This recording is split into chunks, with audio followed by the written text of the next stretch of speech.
Nous allons voir comment modifier les familles et les sous-familles de produits et d'articles qui le composent.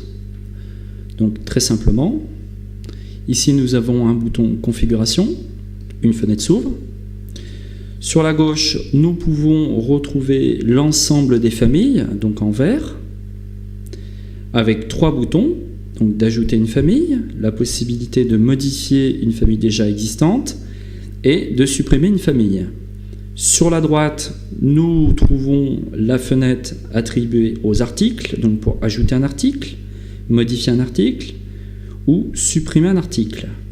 Donc ici, nous allons ajouter donc une nouvelle famille de produits. Donc j'ajoute une nouvelle famille, je vais l'appeler pizza, je valide. Voilà, donc on vient de créer la nouvelle famille des pizzas. Donc pour vérifier, c'est simple. Je ferme la fenêtre, j'actualise sur ce bouton-là, et voilà, on la retrouve ici. Donc en cliquant dessus, j'ai pas encore de sous-famille qui le compose, donc il va falloir que j'ajoute des articles.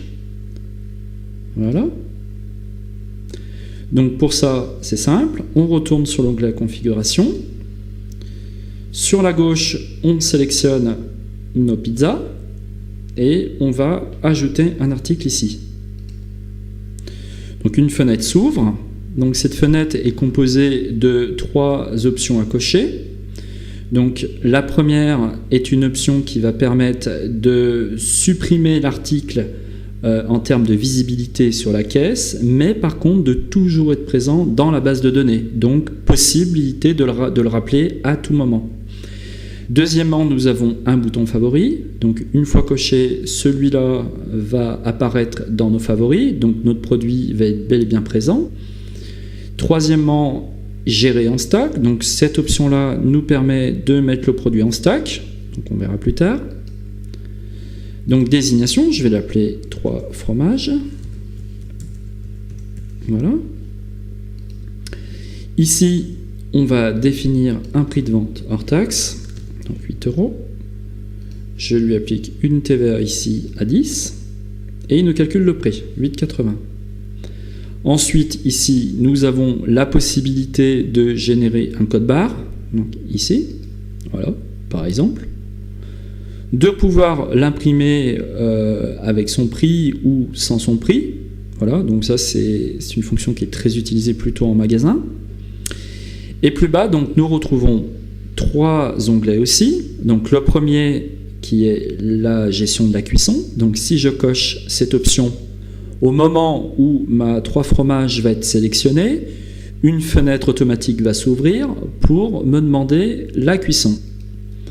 Le deuxième onglet est une fenêtre pour la gestion des accompagnements. Donc toujours pareil, quand je vais sélectionner ma 3 fromages, une fenêtre d'accompagnement va s'ouvrir pour me demander si je dois mettre de la salade ou autre chose. Et enfin, le dernier onglet qui va nous permettre, en le cochant,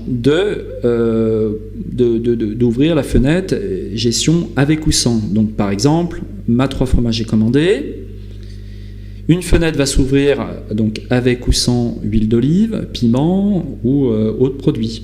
Voilà, donc ça je vais le garder.